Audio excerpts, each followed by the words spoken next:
lineage has taught me that we are important. That's right. Even when society dismisses us, hiding the wonder of our presence. Today, I stand before you, remembering the 400. Honoring my forefathers for my freedom. Because of them, I will not only grow up with ambition, but I will grow up with drive.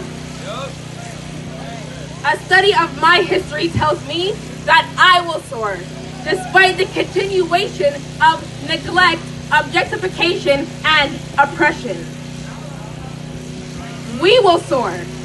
I am inspired by my own family of powerful Black women, queens, pioneers, poets, mothers, and unifiers.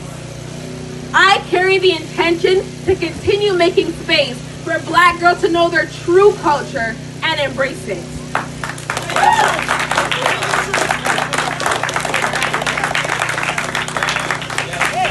Knocking down barriers.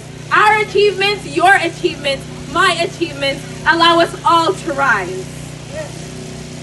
Could you imagine 400 years of slavery? The tears, the whips, our family being scattered, and our own identity was taken from us. We were force-fed cultures and religions that did not belong to us. In this day and age, the chaos may seem so overwhelming and new, but I turn to the past women and see a path that has already been cleared by more than just a brave few. Like Rosa Parks and her refusal to give up her seat to a white passenger on a segregated bus. She alone sparked a citywide boycott for buses across the entire nation and led to a law desegregating all buses. Like Mary McLeod Bethune, she was a pioneer for education and she was also a civil rights activist. She believed in the importance of education as a vehicle for racial advancement and worked hard to make sure that young people had the knowledge they needed to move forward. Harriet Tubman. She was a warrior in the battle against slavery. She risked her own freedom to help 1,000 others escape the cruel clutches of involuntary labor using the Underground Railroad.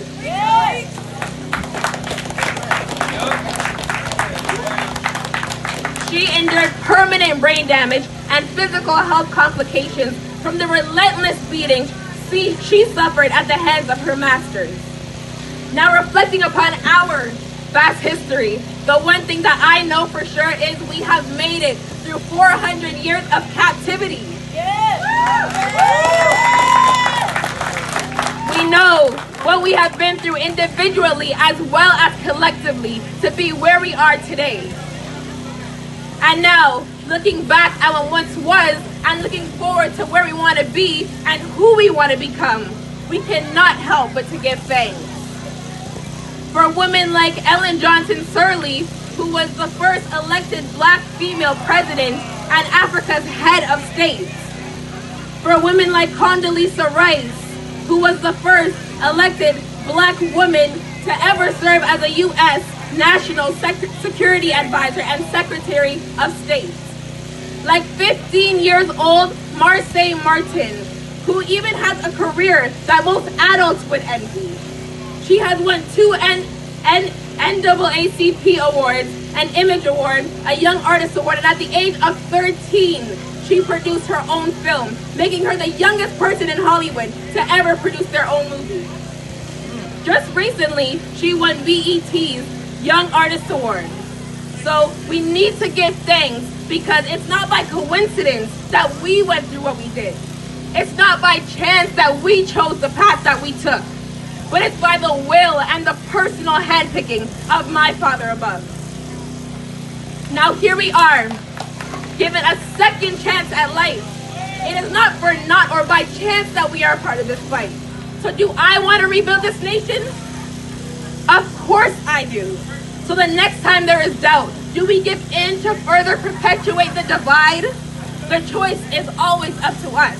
So stand with your chest pushed out and be a freedom fighter of today. We will rise up.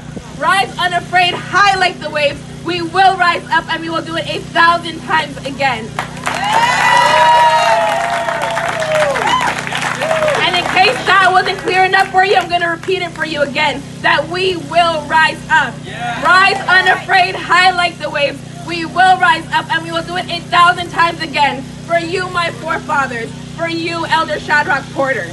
I am the next generation. I am Black history. I am more.